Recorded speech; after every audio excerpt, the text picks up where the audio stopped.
এরকম tasty fish finger খেতে চাইলে আমাদের চ্যানেলে চলে আসুন আর রেসিপিটা দেখে নিন। মাছটা সরু করে কেটে ভালো করে ধুয়ে নেওয়া হয়েছে।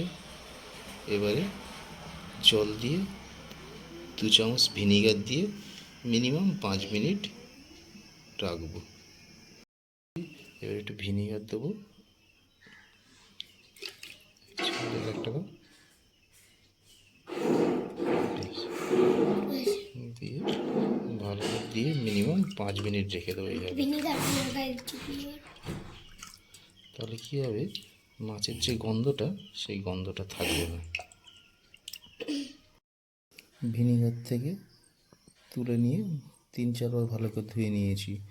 ধুয়ে নিয়ে এবারে মশলা মাখাতে হবে। এখানে পেঁয়াজ, আদা, রসুন, লঙ্কা একটু পেস্ট করে নিতে হবে।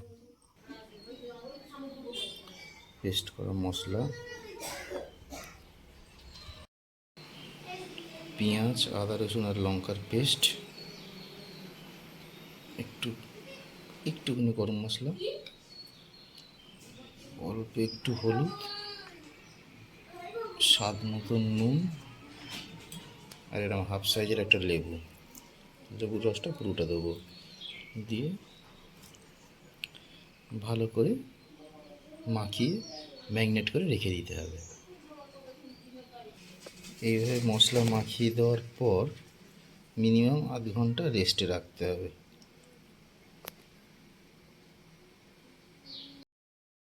মাছটা ফ্রিজে ম্যারিনেট করা ছিল প্রায় 2 ঘন্টা মতন। এবার কর্নফ্লাওয়ার নিলাম আর এখানে ব্রেড গ্রাম আর ডিম।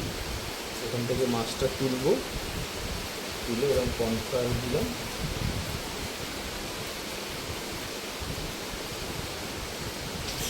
ভালো করে কর্নফ্লাওয়ারে কোটিং করার পর ডিমে দেবো। ডিম থেকে ব্রেড দেবো।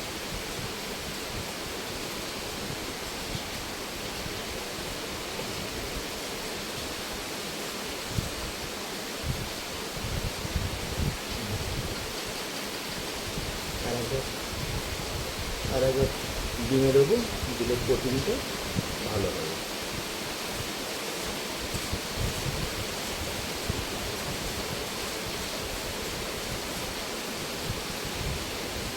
এরকম করে আস্তে আস্তে ফিঙ্গারের শেপ দিয়ে নিব।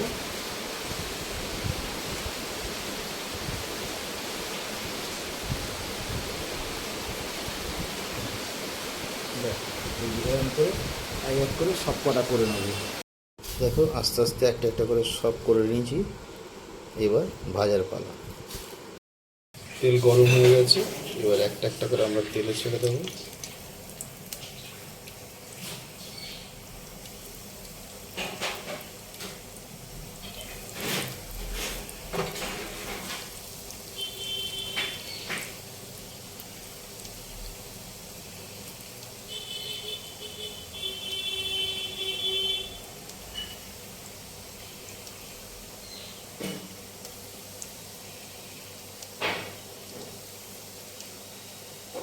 আস্তে আস্তে ভেজে নেব। দেখতে পাচ্ছ লাল লাল করে ভাজা হয়ে গেছে। এবার তেলটা ঝারিয়ে তুলে নিলাম। বলে রাখছি আওয়াজটা রাখবো। এবার পেঁয়াজ, লেবু, কাসুন্দি দিয়ে পরিবেশন করলেই হয়ে গেল ফিশ ফিঙ্গার।